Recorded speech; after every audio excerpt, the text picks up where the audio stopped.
Next up is the Samsung interview, and I'm going to introduce now Ralph Simon, who's Chairman Emeritus and founder of MEF Americas and CEO of the Mobilium Advisory Group. And he'll be out here to interview Nicholas Wodtke, the Vice President of Content and Services for Samsung. So over to you, Ralph. Let's have some action. Come on, come on, come on, come on.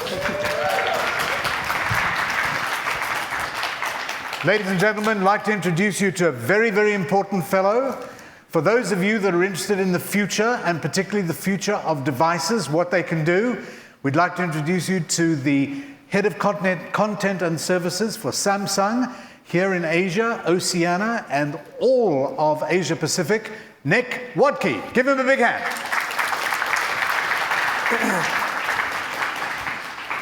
Thank you, Ralph. That was a rousing, great introduction.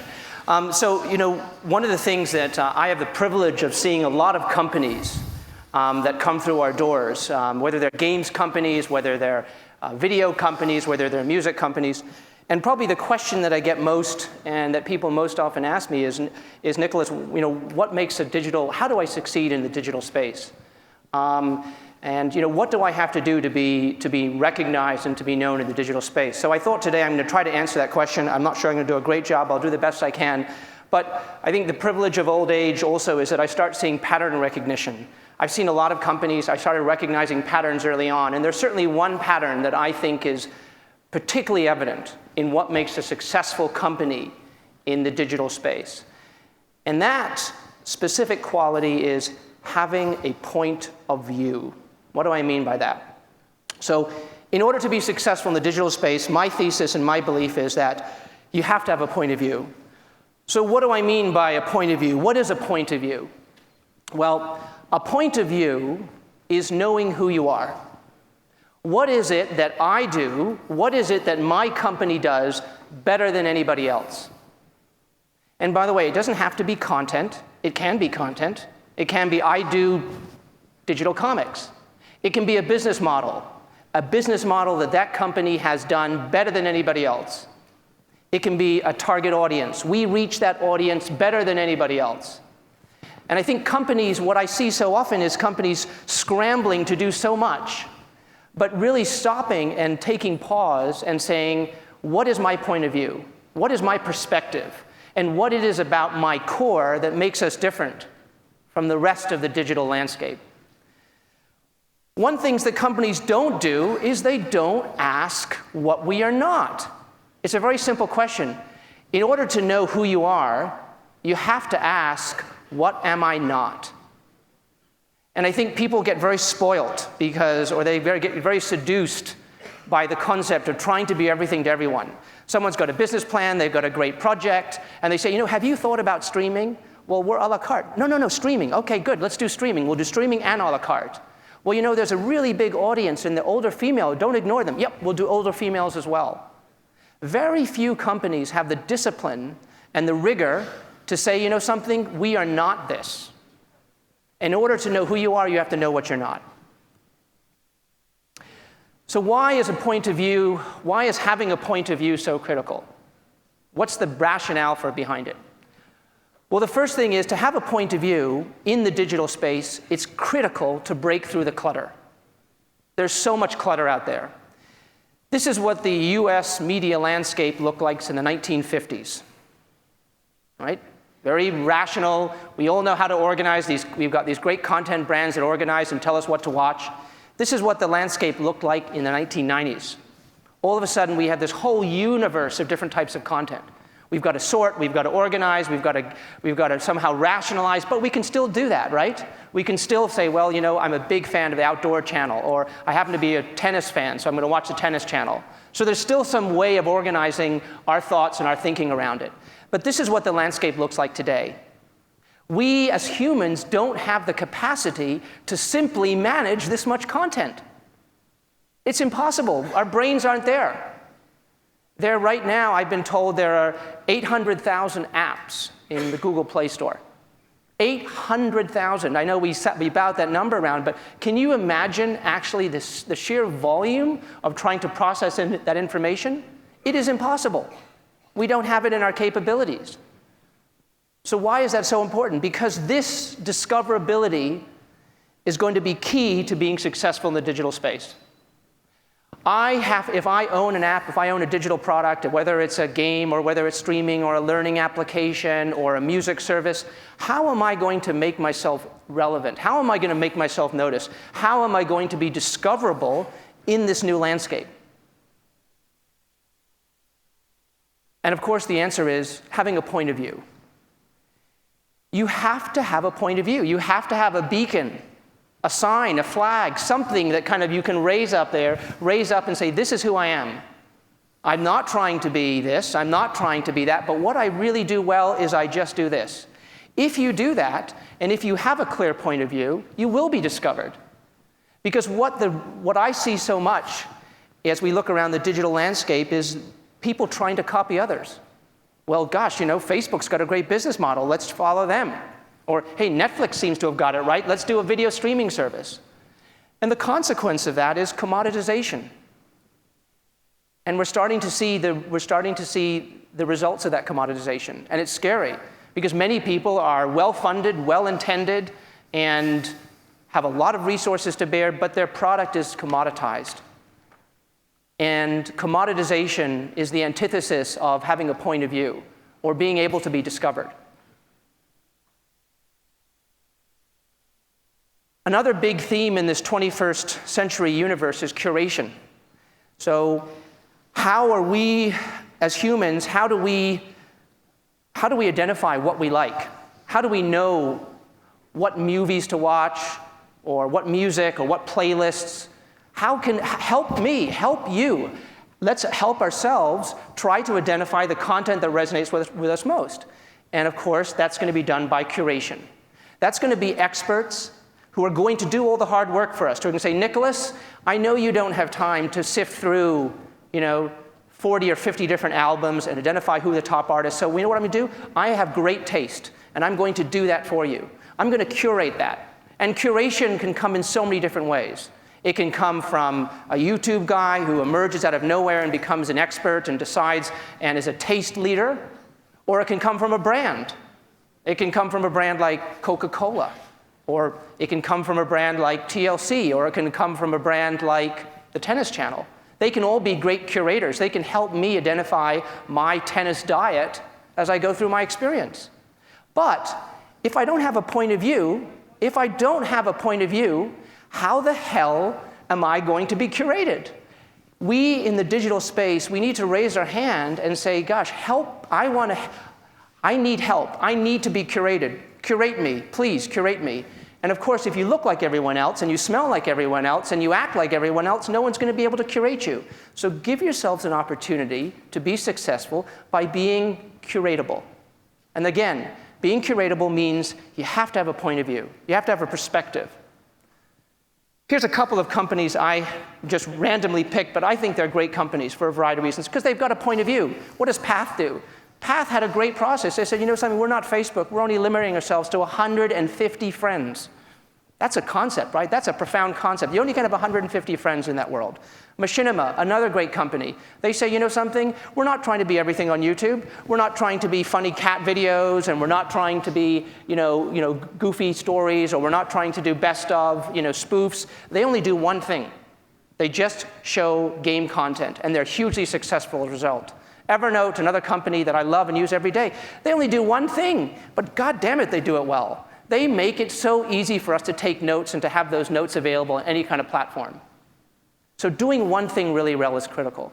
And when companies don't have a point of view, that's when they risk, and that's the risk, and that's they'll be buried in the digital playground. They'll be one of those 100,000 apps that basically disappears into the digital landscape and is never noticed.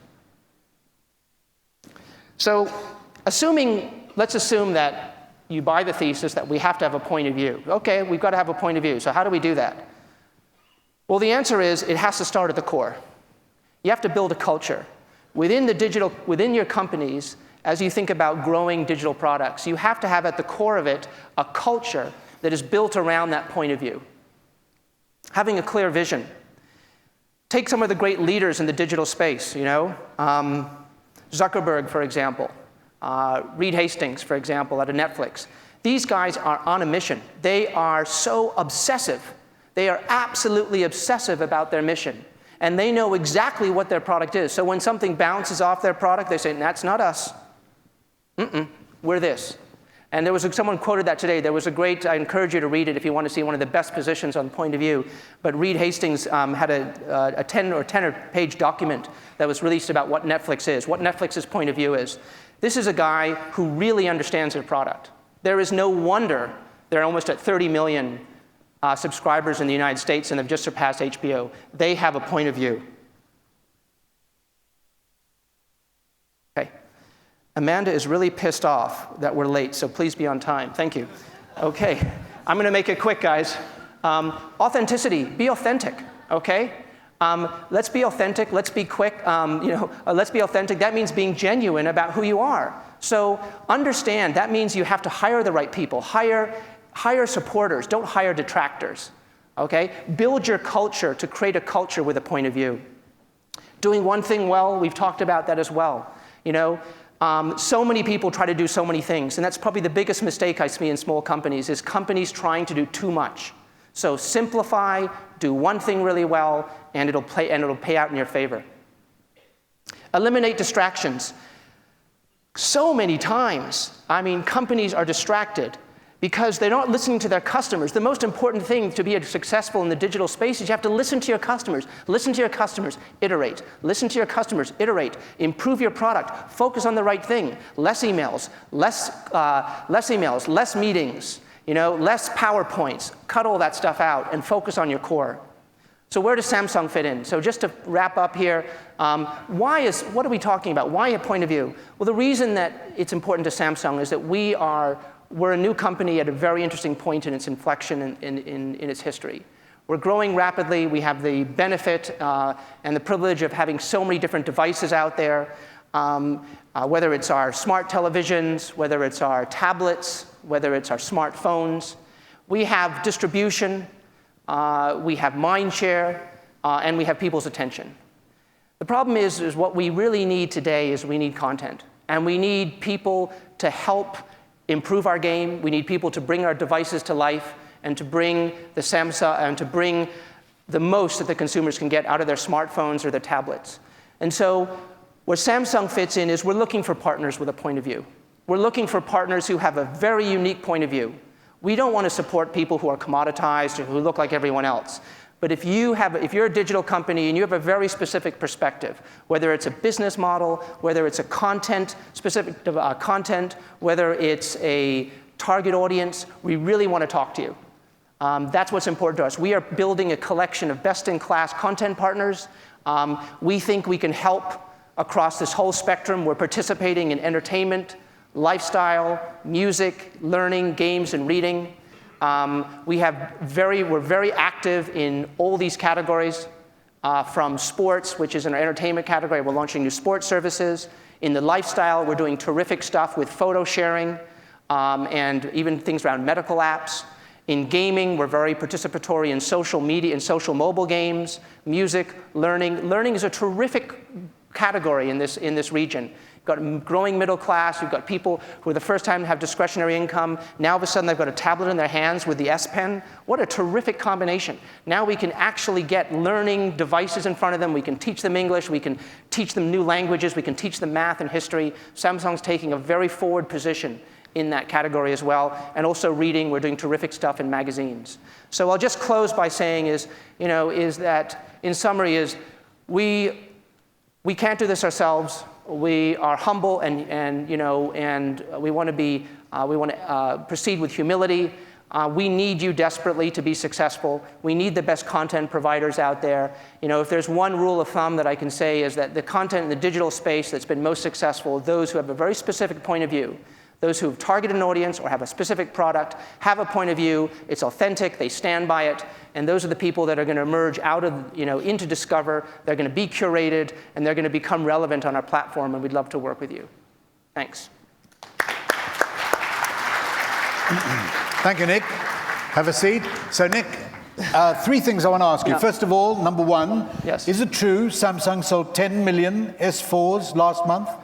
Yeah, I can't vouch for the number, but a that's big number? It's what I've read. Okay, so if Apple sold 26 million iPads, we won't ask you about Samsung's tablet or phablet, but the fact of the matter is that in the last 12 months, Samsung is now #1 handset device seller worldwide, correct? That is correct, yes. Okay, so now when you said you happy to work with interesting content, looking at the how, what kind of content partners are you looking for? There are some good content professionals in this audience. What do you have in mind? Yeah, I mean, I think one of the content partners, Ralph, that we really like is we like, people that understand the local market. You know, we get a lot of interest from, certainly from Europe and the US, and that's important. But I think the companies who understand Southeast Asia, who understand how the Indonesian market is different from the Thai market, who understand how to position their products accordingly, those are the companies we want to work with.